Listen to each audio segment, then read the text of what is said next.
জয় গুরু। জয় শ্রী শ্রীরাম ঠাকুর। আমরা যারা সাংসারিক মানুষ তারা প্রতিদিনই কিছু না কিছু সাংসারিক সমস্যার মুখোমুখি হই। আমাদের সংসারে বেশিরভাগ জনেরই থাকতে ভালো লাগে না। নানা ধরনের উৎপাত, কখনো কখনো ইচ্ছা হয় সংসার ছেড়ে কোনো বনে জঙ্গলে অথবা পাহাড়ের নির্জন গুহায় গিয়ে বসবাস করি। এই নিয়ে শ্রী শ্রী রাম ঠাকুর কি বলছেন আজ আমরা তাই শুনবো। পাঠ করে শোনাচ্ছি রামভাই সরণী বইটি থেকে, লেখক শ্রী ফণীন্দ্র কুমার মালাকার। তিনি লিখছেন, আজ ত্রয়োদশী। আমি মধুদাকে এক সুযোগে বলিলাম, আমার একটি গোপন কথা আপনি ঠাকুরকে জিজ্ঞাসা করিবেন কি? আমার লজ্জা বোধ হয়। আমি তাহাকে বলিলাম, আমার সংসারে থাকিতে ভালো লাগে না, নানা উৎপাত, সব সময় ইচ্ছা জাগে সংসার ছাড়িয়া অরণ্যে যাইয়া তপস্যা করি। এখন আমার কর্তব্য কি? মধুদা ঠাকুরের নিকট যাইয়া করজোড়ে বলিলেন, ফণী আপনাকে একটা কথা জিজ্ঞাসা করিতে বলিয়াছে। শ্রী শ্রী ঠাকুর বলিলেন, ফণীবাবুর আবার কি কথা? মধুদা বলিলেন, ফণীর সংসার ভালো লাগে না, সংসারে নানা উৎপাত, তার ইচ্ছা সংসার ছাইড়া অরণ্যে গিয়ে তপস্যা করা। এখন সে কি করিবে? ঠিক সেই সময় আমার পিতা মাতা বরদা ও ঠাকুর ভাই তথায় উপস্থিত হইলেন। আমি প্রমাদ গণিলাম ও নিজের ঘরে চলিয়া গেলাম। ঠাকুর বলিলেন, ফণীবাবু কই, তারে ডাকেন। তখন মধুদা ও ঠাকুর ভাই আসিয়া আমাকে ডাকিয়া লইয়া গেলেন। ঠাকুর আমার দিকে তাকাইয়া বলিলেন, জিজ্ঞাস্য আপনের, কাজেই কথা আপনের শোনা দরকার। শ্রী শ্রী ঠাকুর বলিতে শুরু করিলেন, আপনি সংসার ছাইড়া অরণ্যে যাইয়া তপস্যা করতে চান? অরণ্য বলে কারে? টিলা কঙ্করময় বহু তৃণ গুল্ম তরুলতাদি সমাকীর্ণ স্থানেরে অরণ্য বলে। সেইখানে বাঘ, ভাল্লুক প্রভৃতি বহু প্রকারের হিংস্র জন্তু বাস করে। তাগো সঙ্গে বাস করার যোগ্যতা আপনি অর্জন করছেন কি? আপনি হিংসা দেশ দূর হইয়া সমভাবাপন্ন হইতে পারছেন কি? যদি তা না হইয়া থাকে তবে তাগো সঙ্গে বাস করবেন কি কইরা?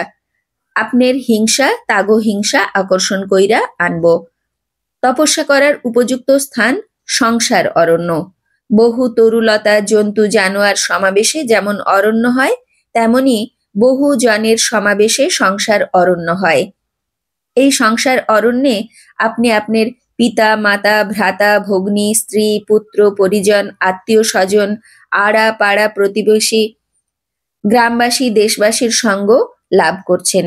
এই সকলের নিকট আপনি ঋণী বইলাই তাগো সঙ্গ পাইছেন।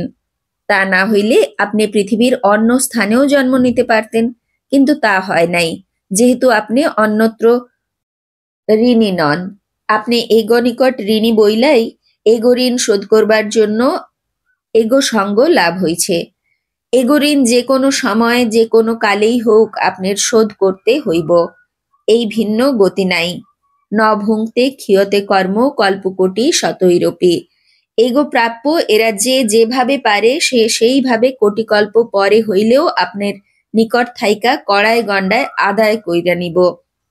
এতে আপনার লাঞ্ছনা গঞ্জনা দুঃখ কষ্ট হইবার ভয়ে এগো ঋণ শোধ না কইরা এগোরে ফাঁকি দিয়া হিংস্র জন্তু জানোয়ার পূর্ণ অরণ্যে যাইয়া যদি চক্ষু বুইজা বইসা থাকেন, তবে কি তপস্যা হইল? তপস্যা তো হইলই না, বরং আপনার ঋণের বোঝা আরো ভারী হইয়া পড়িল। তপস্যা বলতে আপনি যা বুঝছেন তা নয়। তপস্যা বলে কারে? এই সংসারে এগো মধ্যে থাইকা এগো ঋণ শোধ করতে আপনার দুঃসহ লাঞ্ছনা গঞ্জনা দুঃখ কষ্ট হইলেও তার বেগ অকাতরে সহ্য কইরা থাকারই তপস্যা বলে। এইটা শুধু তপস্যা না, এইটা নিত্য তপস্যা। আমি আপনার কাছে এইটাই প্রত্যাশা করি। আমি আশীর্বাদ করি এই তপস্যায় আপনি জয়যুক্ত হন। মধুদা জয় গুরু বলিয়া উঠিলেন। ঠাকুর বলা বন্ধ করিলেন। সকলে উঠিয়া ঠাকুর প্রণাম করিয়া বাহিরে গেলে আমি শ্রী পদযুগলে কাঁদিয়া পড়িলাম। ঠাকুর আমার মাথায় হাত রাখিয়া বলিলেন, ভয় কি, আমি তো আছি। এই হলো আমাদের জীবনের সার কথা। এই যে তিনি বললেন, ভয় কি, আমি তো আছি, এই একটি কথাই আমাদের জীবনের প্রতিটি মুহূর্তকে নতুন করে আনন্দে ভরে দেয়।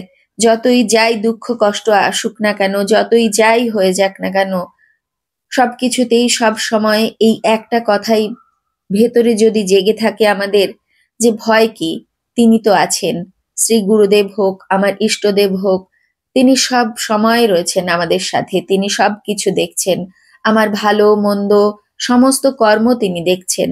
আমি সবার কাছ থেকে নিজেকে লুকোতে পারি, কিন্তু তার কাছে আমি কিছুতেই নিজেকে লুকোতে পারবো না। নিজের মনের ভাব যা রয়েছে, যাই হোক না কেন সেটা তিনি তা সর্বদা সাক্ষী রূপে, দ্রষ্টা রূপে দর্শন করে চলেছেন, এবং তিনি সর্বদা আছেন বলেই আমরা আমাদের জীবনী শক্তি দিয়ে সংসারের সমস্ত তাপ সহ্য করতে পারছি।